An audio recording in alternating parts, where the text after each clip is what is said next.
Hello, it's Burgess Taylor, and today we're going to talk about inexpensive or cheap art supply.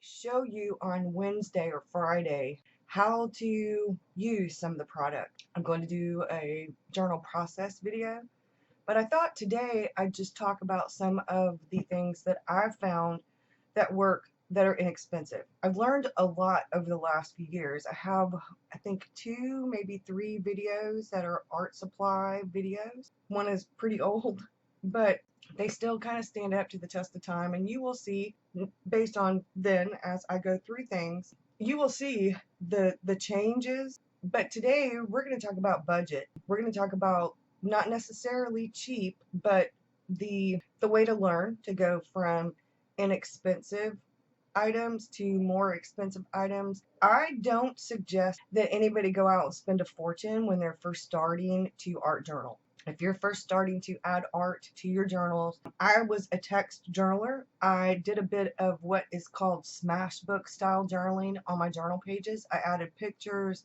everyday ephemera like bits of maps or ticket stubs or receipts or things like that. But you will find that receipts that are printed will fade over time.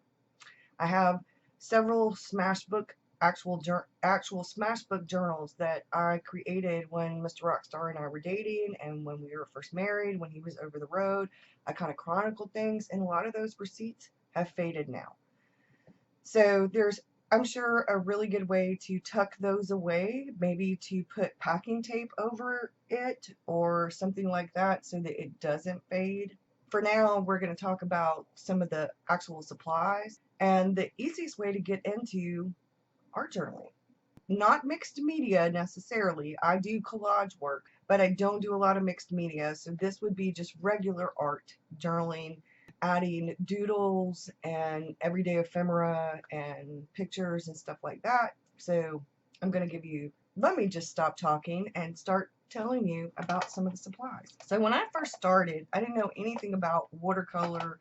I didn't know anything about adding art and things like that. But my daughter did. My daughter gave me a 12 count set of Prisma watercolor pencils.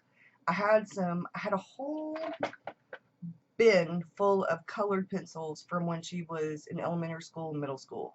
They were made by Rose Art. There was some Stetler in there.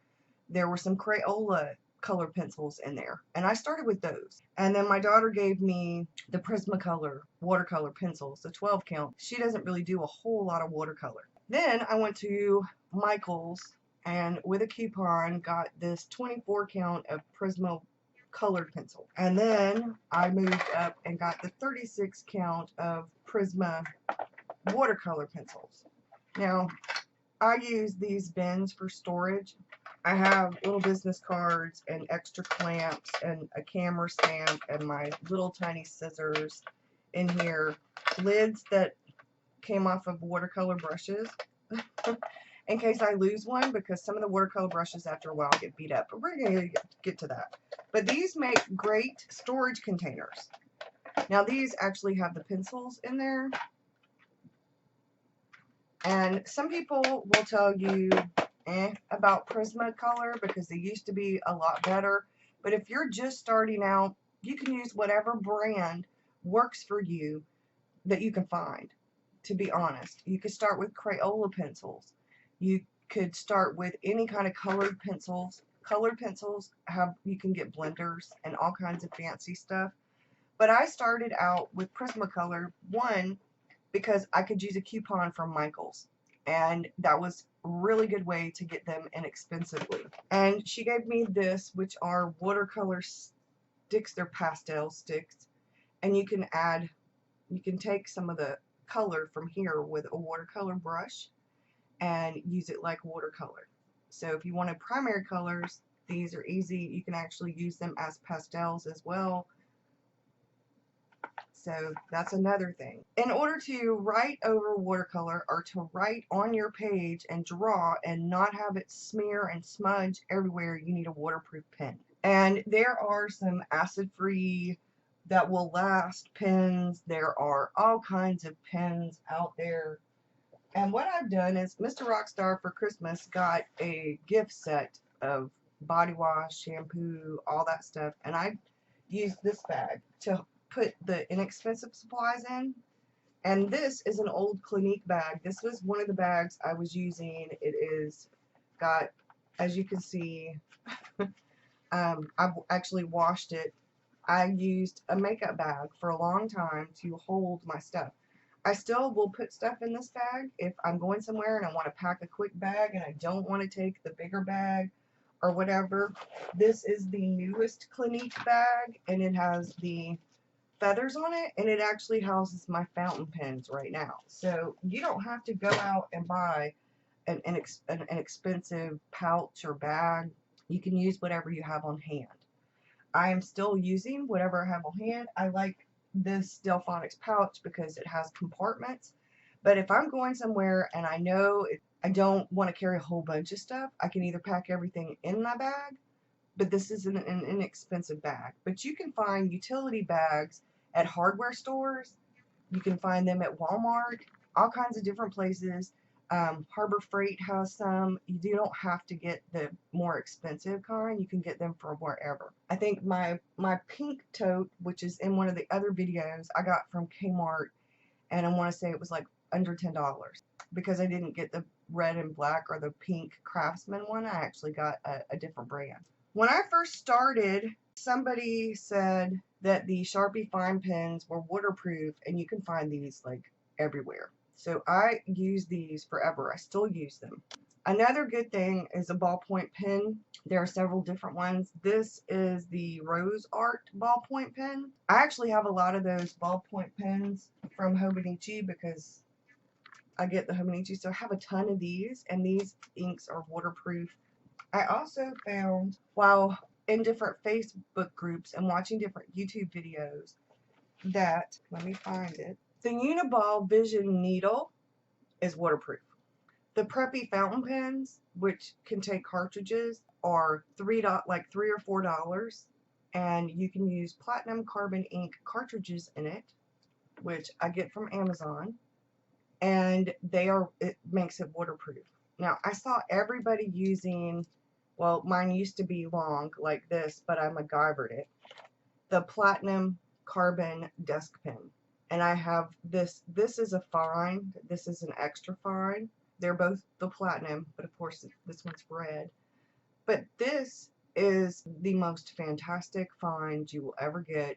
I think I got it for under $10. I get the cartridges from Amazon. You could actually get the thing from Goulet Pens with get a jar of platinum carbon ink, get it out of here and fill up that ink cartridge, and then it would be less expensive than buying these. Now I do have this. This has an extra cartridge in it. I just put the cartridge in here. I do have a converter to put in here, but I decided to just fill the little cartridges, and then in the other one to actually use the converter. We'll get to fountain pens later. And I know this video is going to be all over the place because I ramble and I get distracted, and when I come up with an idea that has to do with these things, I'm going to blurt it out. Started out with the Sharpie pens. I also went to Michael's with a coupon and got a set of the microns. I have a set in the black and the different size nibs, and a set in the sepia, which is a brown, and they're waterproof, and these are fantastic. Michael's coupon. If you don't have a Michael's, you can find them on Amazon, and Jet Pens and all kinds of places have them. I found that Jet Pens I do most of my shopping from Amazon, Jet Pens, Goulet Pens. For that kind of stuff, I like Jerry's Artorama. There are quite a few other places. So I also ended up getting a set of Faber-Castell Pit Artist pens, and I love these. I just recently received a new set in Happy Mail from one of you, and that was, I love them. I actually like the Faber-Castell, and I'm not sure. I tend to prefer the Faber-Castell over the Microns for certain things, and the Microns for other things over the Faber-Castell. There are a lot of pens out there that I haven't tried, but I'm trying to keep with a budget. So if I were just starting out, and I did, this Sharpie fine pen, the Uniball Vision needles, there are some other Uniball pens that you can get that are also waterproof. The Platinum Carbon Dusk pen with the cartridges. Not everybody wants to be putting ink in pens, so the cartridges work really well. The Faber-Castell Pit Artist pens and the Sakura Micron pens are my suggestions. But for really budget, the Sharpie pen. For budget fountain pen, like seriously budget fountain pen, the Preppy. I graduated eventually to getting a TWSBI Echo, and I put platinum carbon dusk pen, and I put platinum carbon ink in these, or the Noodler's Lexington Gray, or the Noodler's Black, which is the bulletproof black. Some of my other fountain pens have Noodler's Heart of Darkness in it. Some of my other fountain pens have different colors in it. But for drawing, I prefer Lexington Gray, Noodler's Lexington Gray, which is a bulletproof, waterproof ink, or the Platinum Carbon ink, which is black and it's waterproof. It can clog certain fountain pens, so make sure that in between when you fill them, you wash them out. Otherwise, it works great. I haven't had any trouble with the Platinum Carbon ink in any of my fountain pens but one, and I washed it out and just put Noodler's Lexington Gray in it, or one of the other Noodler's colors in it. The cartridges, when they come out, look like this.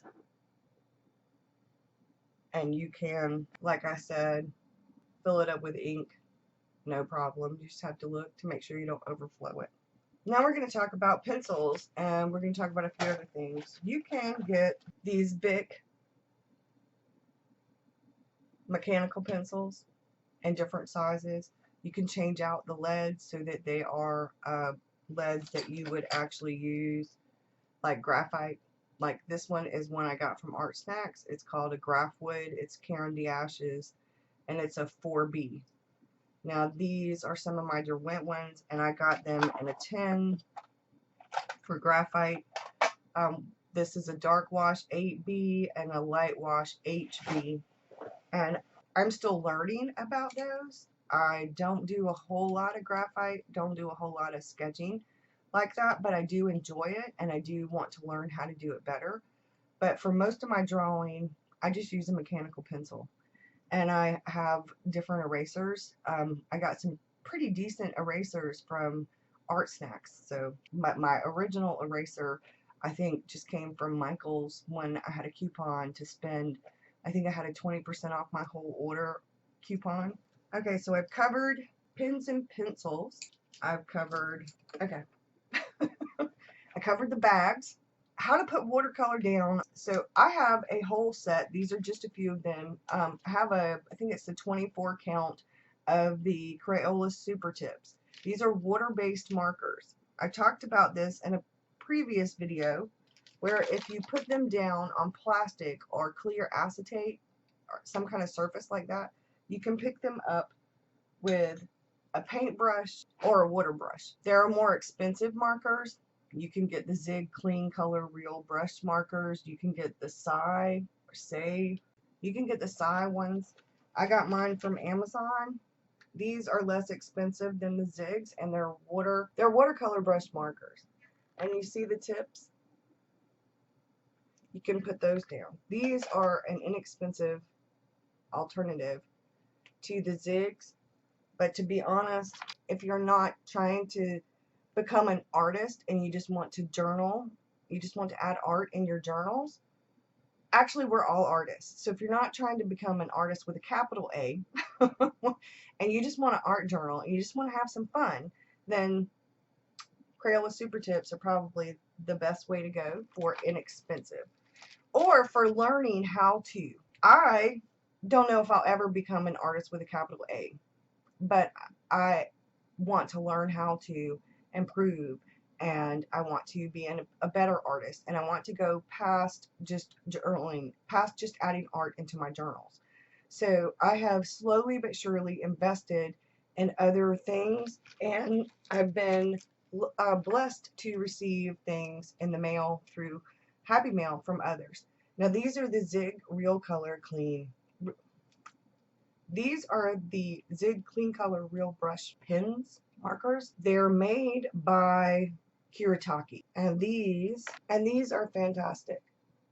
They're actually brushes on the end of them. If you look,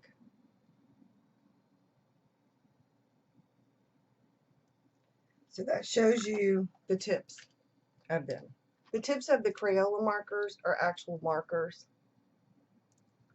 And the thing with putting these down on your actual paper, sometimes even these, is that if you don't do the watercolor, the water, using a water brush or a paintbrush, and you don't go quickly, it can leave a solid line that you can't blend in or blend out.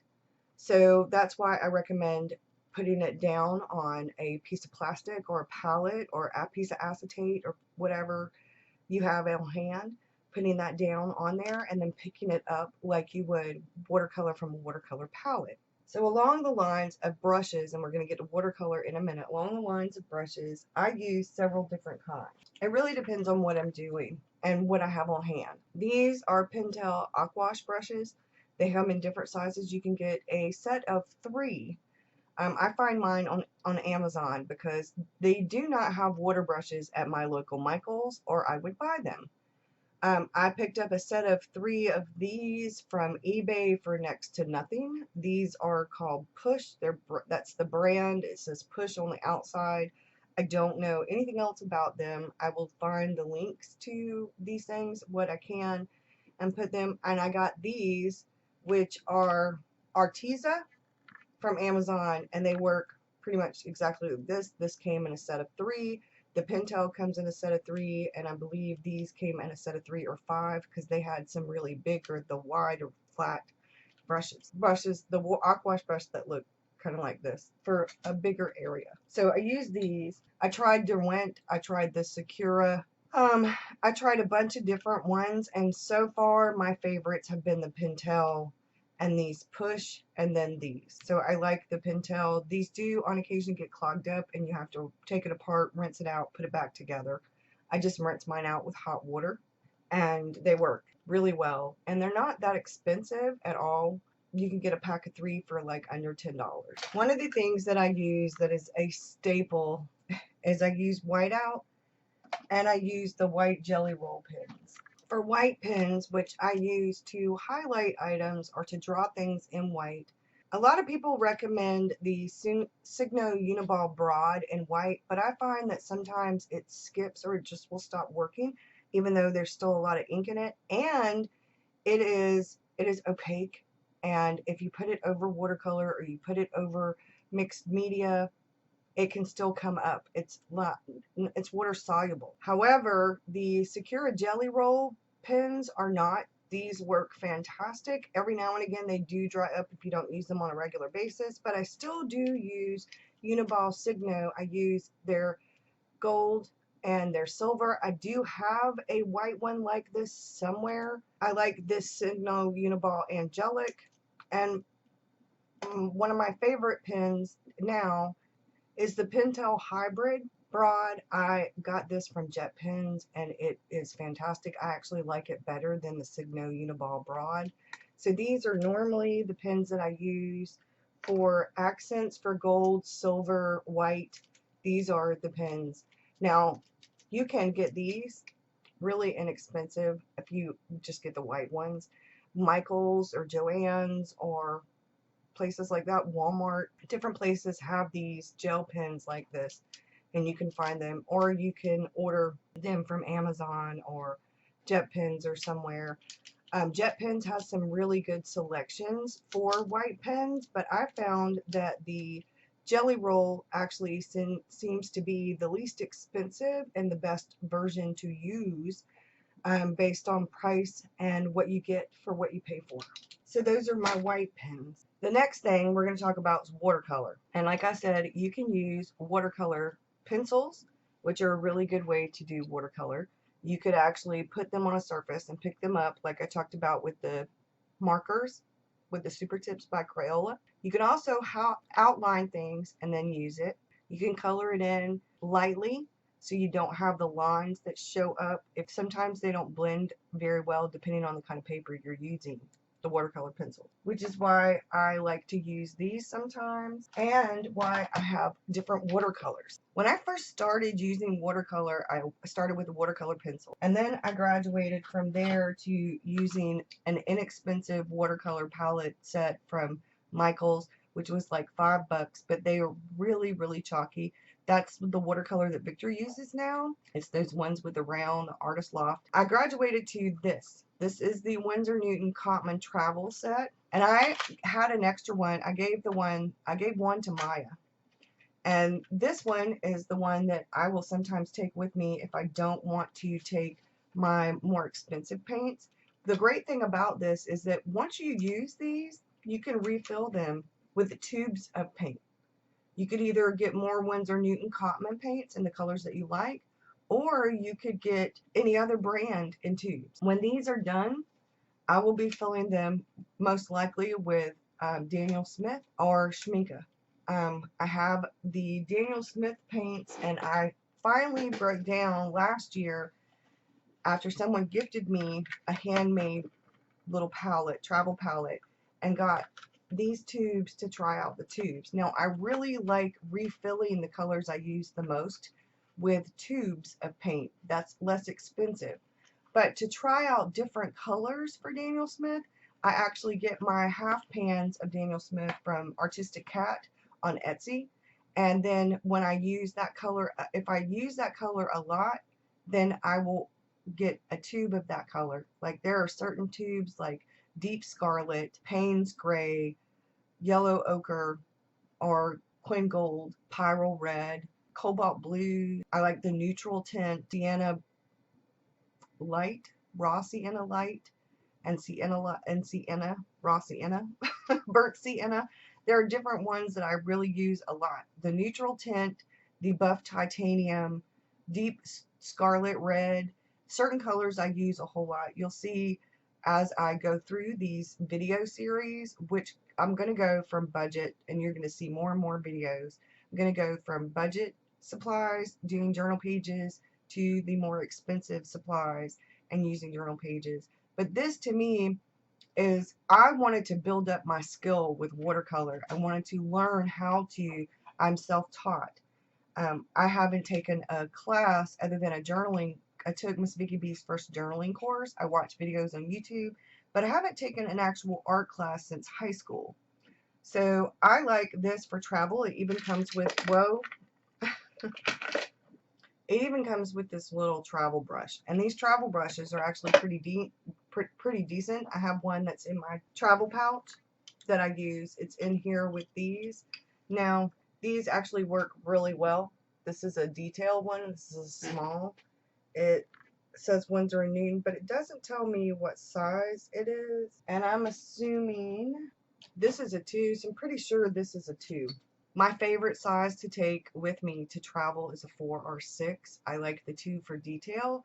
I like the 6 for like pretty much all the regular stuff, and a 4. I like, yeah, 2, 4, 6, 8. And then I have one that's a 12 that I use. This is a 12 round. This one was, I don't have a lot of expensive brushes. The most expensive brushes I have are these and the silver black velvet. I have 3 of them.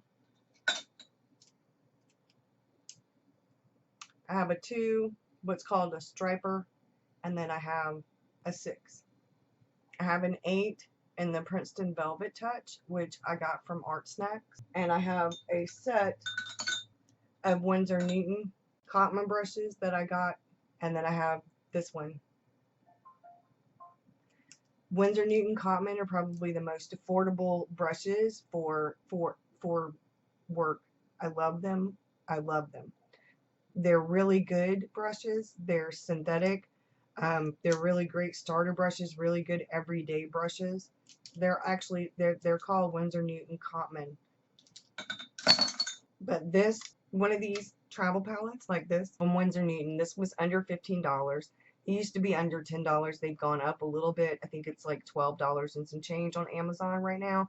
Or you could get one from Michael's with a coupon. These are a really great way to learn.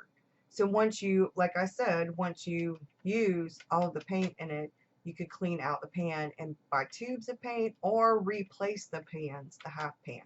Now I went from those to Jane Davenport. There are 3 watercolor palettes by her, I believe, and I have the brights, or I think that's what it's called, and the neutrals. These neutrals have skin tone and regular neutral colors, and these have really bright colors. A lot of people say these are artist grade. I don't know that they're artist grade. I don't know that much about them except that they're really vivid, and to me they seem to be in the medium range. So they seem to me to be a step above student grade, but not artist grade. Not quite. They're not as good as my Daniel Smith or the Schminke that I have. But they're really good. These to me rank around the same place that the Gonzai Tambi watercolors rank at. And these are the Gonzai Tambi watercolors. And my box has a few missing because I have some in different palettes because there are certain colors that I like more than others. But these are probably, if I were to start over again, I would get one of these and I would get one of these. And I'd get the Pentel Aquash brushes and then go with Michael's coupons to Michael's, and I would start collecting Winsor Newton Cotman brushes because they're really great to learn with. I use them. Those are my actual brushes. My favorite brushes are the Silver Black Velvet, and I like the Escoda Synthetic, but I'll show you that later. It's a travel brush. I am a bit torn between natural hair brushes and synthetic brushes. The Silver Black Velvet brushes, these are a mix of synthetic and squirrel, and I love these. I'm hesitant about the sable and stuff like that, and for learning, I think synthetic is a really good way to go when you're learning, because you don't want to spend, you can spend $100 on one brush. I don't have any $100 brushes. None of my brushes were more than, I don't think any of my brushes were more than $20. I think the most expensive brushes I have as of right now is the travel brush, and these are, all of them were pretty much under $20. If they were over, they were over by like maybe it was 22, but I don't think so. So I have been investing in brushes little by little. I didn't start with these. I started with a really inexpensive synthetic set from Amazon, and I'll find my brushes, but I got a whole set of them. These are the ones I have in here. These are actually for acrylic and for other stuff. Like I have an old toothbrush that I use to spray white dots on stuff to spackle. I have a couple of these rough textured paintbrushes to do feathering and to do stuff like that with. I use old brushes and acrylic brushes, although I don't do a lot of acrylic. I do every now and again. So I have really cheap brushes that came from Michael's or Amazon. Some brushes you have to be careful. I bought one set of these kind of Artist Lofty brushes and from Michael's, and the hairs come out. It leaves little bits of hair everywhere. Not a good thing. Not a good thing. So if I were starting out again now, I would, like I said, I'd get something like this, or I get something like the Jane Davenport line or the Primas. The Primas have palettes in a bunch of different colors. Or I would get the large thing of Winsor Newton Cotman, like the 48 count, so you have a lot of different colors. These are really vivid, which are really great. These are really vivid, which are really great for journal pages when you want to add color. And then this is the neutral. They have these at Michael's, and you can use coupons. But like I said, this is great for travel, and you can use these and then refill them, Or you can use these and then refill them with tubes of paint if you wanted, once you get to a point where you feel comfortable using artist grade. Artist grade paints are expensive. When I got this, it was $50 or so for these. Now it's like $66 for this box on Amazon. I have another one of these. I got 3 different little boxes of Daniel Smith. They were a gift to myself. When I talked to Mr. Rockstar, I got 2 different sets of the Schminke. They were special editions. They were on sale, like way on sale. And that's how I got artist grade. I started artist grade watercolors because I got sent a DIY palette in Happy Mail from one of my patrons. So I was very lucky that I got to start, and I hoarded them. I only used them for special occasions originally because I felt like they were super special because they were so expensive. And that's how I kept practicing and kept practicing with the Winsor and Newton. I have the big pan. So I went from inexpensive watercolor to I wanted to gift myself something, and I gifted myself the 48 count of the Winsor Newton. I actually still use these for certain things. I actually took the white out of here because white watercolor paint isn't really good for much of anything. It doesn't show up over the darker colors. You can use it to lighten colors a little bit, but I took the Payne's Gray out of the big palette and put it in here because I'm much more likely to use Payne's Gray, and this didn't come with a black or a gray. It comes with this sepia color, but 2 different browns, but it doesn't come with a black or a gray, so I put Payne's Gray in there. You can make black you could actually make pretty much any color you wanted to out of these core colors. I like Payne's Gray. It's one of my favorite colors. Some people are like about Payne's Gray because it comes in different shades depending on what brand of watercolor you get. You can make it yourself with different colors. You can make a warmer Payne's Gray or a cooler Payne's Gray. You can make all different kinds of grays. It's a yellow, blue, and pink mix that makes the Payne's Gray.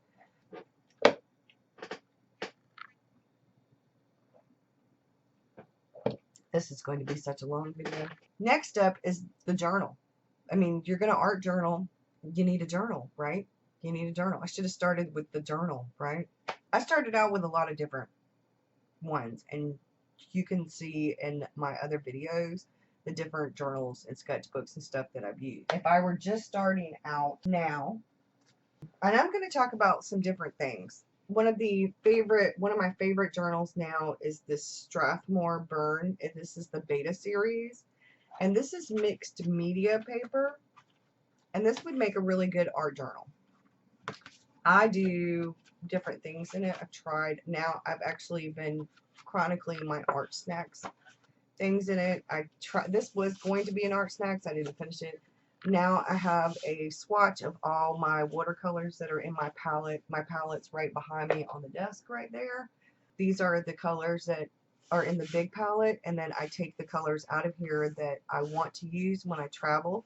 And like when I go plein air sketching or urban sketching, I have a Schminke box and a Schminke tin, and I take, depending on whether I'm going plein air sketching, I'm going to sketch like landscapes, or if I'm going to go sketch people, or whatever kind of sketching I'm going to be doing, or art journaling, depends on what colors I choose. And these bigger ones that are right here, these are from the Gonzai Tambi watercolors that I like. So I use this. I have something that will be here very soon that I'm going to start chronicling my favorite art supplies in. This is where I do fun stuff, do what I get in the art snacks boxes. See, this is where I got that Princeton Velvet Touch brush. And I'm not going to get into watercolor inks or acrylic inks or drawing inks or any of that because I am still learning about them. I don't know enough about them right now to talk about that a whole lot. So I'm trying to stick with, if you were going to start art journaling, or some of my favorite budget or in the middle kind of things, which is why I put this. This isn't in the middle. Another one, but this is strictly for watercolor, is this, and this is the handbook. It's manufactured by Global Art, and it's watercolor paper, so it's textured. It has a little pocket in the back. like to do watercolor portraits with it, and I also have the Strathmore watercolor that I do stuff in. I was doing stuff for my novel in this one. It's a lot of fun to just create different things, and I like doing stuff. I have two of these, as a matter of fact, but one of them's not a Strathmore, and the paper's not so great. And then this is my little drawing one, and it is also by handbook, and I was doing prompts in it. This is the travel log, and you have to do light washes of watercolor in this. It's more drawing paper than mixed media. I like mixed media for journaling, actually, and I like Tomaway River paper for journaling. So I did a bunch of different prompts, and then my dad got sick. And if I were actually going to be journaling now, say Fauxbonichi journaling, just daily art journaling, and it wasn't going to go to Traveler's Notebook, because we're going to talk about that in a minute. I like Jane Davenport's journals. They're hot press watercolor. I used this one for when I started Inktober, and it is really, really nice. You can journal on it. Really, really nice for an art journal. Another really nice journal, and I have the cover to the Jane Davenport on this one. This is by Fabriano, and you could use this as an art journal.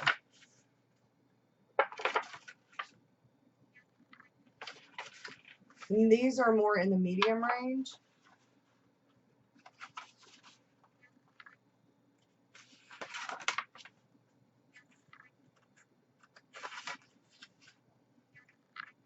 And that's it. These are more in the medium range. But if I were going to journal and just do art journaling in a book and not do anything else in it, and it didn't need to fit in a traveler's notebook, I'd choose one of these two.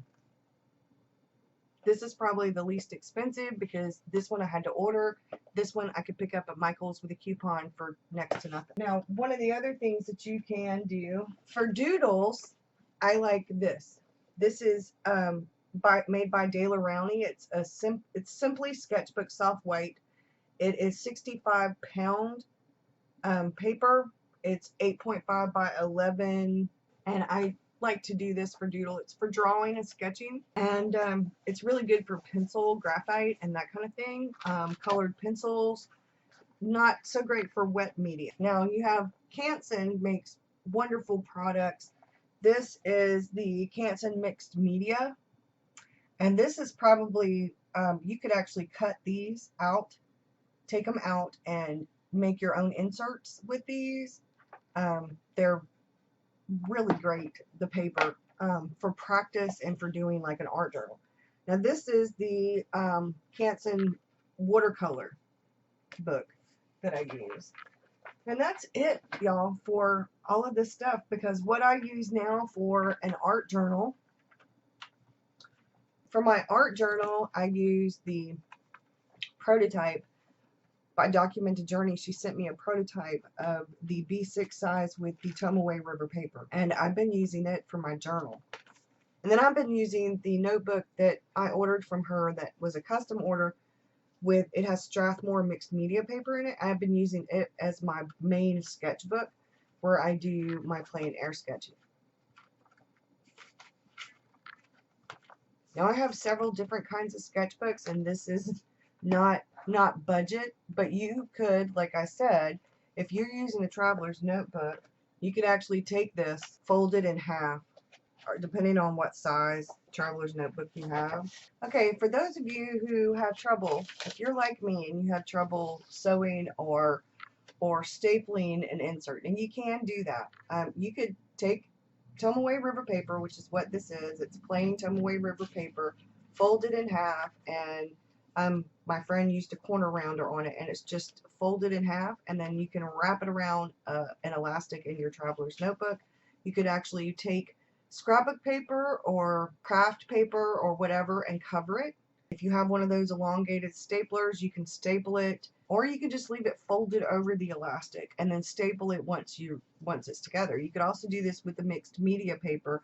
Fold it in half, take a bunch of it, fold it in half, and then cover it with scrap of paper. You can staple it, you can sew it, you can make your own inserts or notebooks, and that works well too if you're on a budget. Personally, I find that I prefer to buy my notebooks either already made or handmade. So what I use for journaling for A5, either Taroko Designs Enigma or Taroko Designs Breeze, which is 68 GSM Tomoe River paper, or Nanami Papers Crossfield, or their standard. That's the Crossfield is it used to be dot grid, now I believe it's grid, and the standard is their blank paper. The Stology, which is very close to Tomoe River paper, you could buy inserts from Etsy or from any other store. Midori, you could actually use Midori inserts. You could use all different kinds of notebooks. I suggest that you find a notebook based on whatever kind of paper that you like best to draw on. For me, it's mixed media paper or Tomoe River paper. Those are my two favorite papers to draw on. I like the 68 GSM Tomoe River paper to do regular, more hardy stuff for art journaling, like adding pictures and tip-ins and ephemera and stuff like that. And then I like Tomoe River paper 52 GSM for regular writing and journaling and adding art. I prefer to use the 68 GSM for adding tip-ins and hardier stuff because it tends to hold up a little bit better, and it's thicker, so you don't have as much ghosting or bleed through as you do with the 52 GSM. The Hobonichis are 52 GSM, so that just gives you an idea. And I prefer white paper to cream. Cream is cool for me to just do text journaling, but I'm not a big fan of the cream for my art. I do like craft paper though for art, for doing different kinds of little projects or doodles or whatever.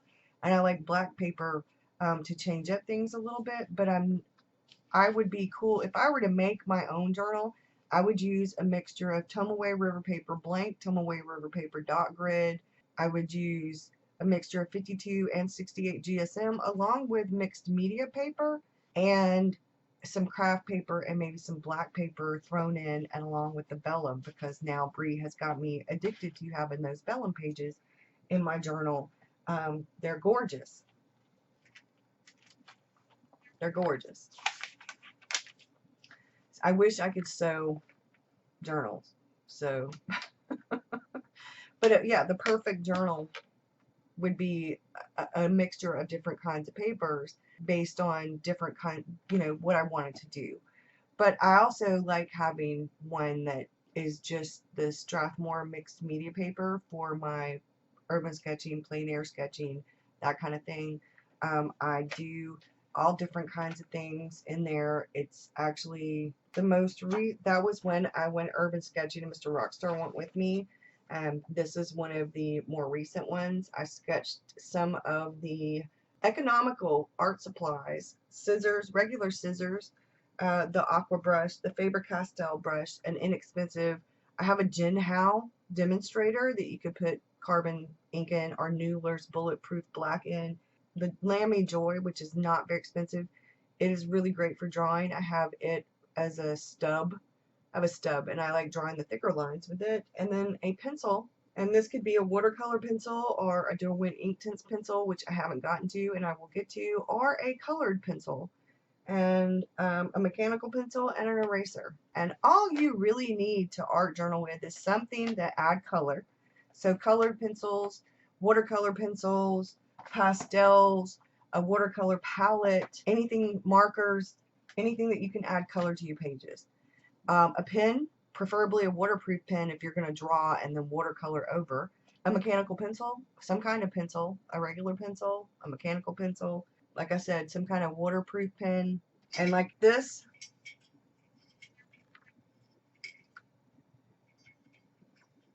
is a Budweiser mug that was given to my husband that I use. I just recently got this, and this is actually to hold your glasses. This is actually to hold your glasses. Your glasses go on there. But it oftentimes holds the watercolor brush that I'm using, like this. This I just got from Etsy. It was on clearance, It was it was supposed to be one of the oopses, but I couldn't find any oops about it. I think it's wonderful. It was a third of the price of the other ones, and it's supposed to be one of his oops ones. But I think it's actually spectacular, and he thinks I'm spectacular, evidently. His customers, anyway. I use all different kinds of things, budget things. These came from Family Dollar. I've got a few that came from Dollar Tree. I have bigger buckets, smaller buckets. For a long time, I was using one of Mr. Victor's plastic cups to hold pins because the lid to his cup got broken. It was a sippy cup, and I was using this. So like I said, there are all different kinds of things that you can do on a budget. Art supplies, though, on a budget are really up to you. A lot of stuff that I have showed you, the Sharpie fine pens, things like that, you can get from Walmart. Some stuff you can find at Dollar General. Every now and again, you can find some decent stuff at Dollar Tree. If you live close to a Daiso or a Muji store, it's probably one of the best places to go to for this stuff. I don't live near any of those places. We don't even have a Daiso or a Muji store or anything like that in South Carolina. Not that I know of, and definitely not where I live. Most of what I get comes from Walmart, Michael's, because I can use coupons, or I order from Amazon or JetPens or Goulet Pens. There are a few other places, Etsy stores. I shop around, I look and do research. I found that that's the best alternative to find things that you like and that you use. But I wouldn't start out, if I were just now art journaling, I wouldn't start out with Daniel Smith watercolors. Even though I use them now, the Daniel Smith or the Schmincke, I would start out with something that's economical so you can learn what you're doing first. And I would start out with a small bit of, say, colored pencils or watercolor pencils. Now, one thing I will say is if you go to Walmart and you buy some Crayola colored pencils, they're going to be a lot different than the Derwent colored pencils or the Prismacolor colored pencils or the Faber-Castell ones or the Caran d'Ache ones or whatever. The less expensive items are not as vivid. I mean, most of the time they're not as good, but they're really great to start out with. They're really great to learn with. Now, I would not recommend that $5 watercolor palette, the one in the round circles from Michaels. It's extremely chalky. The colors are beautiful, but I would get a praying set before I would get that one. The round one that's like $5 at Michaels. I would actually use the coupon and get that Winsor Newton set, the Winsor Newton Cotman, if you want watercolors. It's worth you paying $7 for that with a coupon versus $5 or $6 for that one. And I know that you have more colors with that one, with the round one, but they are so chalky. So also a great one is the Koi watercolor travel kit. It's bigger than the Winsor Newton, but those are a tiny bit chalky. I like the Winsor Newton Cotman better than the Koi. So those are just my thoughts, and now I've rambled way too long. I hope y'all have a good one, and I will show you how I use some of those Wednesday or Friday. I will try to get it all together by Wednesday because I'm trying to get the newsletter to go out on Wednesday. So for those of you who signed up for the newsletter, you should be getting it on Wednesday because that's the 31st. So if I don't get the video out on Wednesday, you know it's because I was busy working on the newsletter. But you will definitely get a journal process video by Friday. Thanks, y'all. Have a good one. I'll see you again soon. Bye.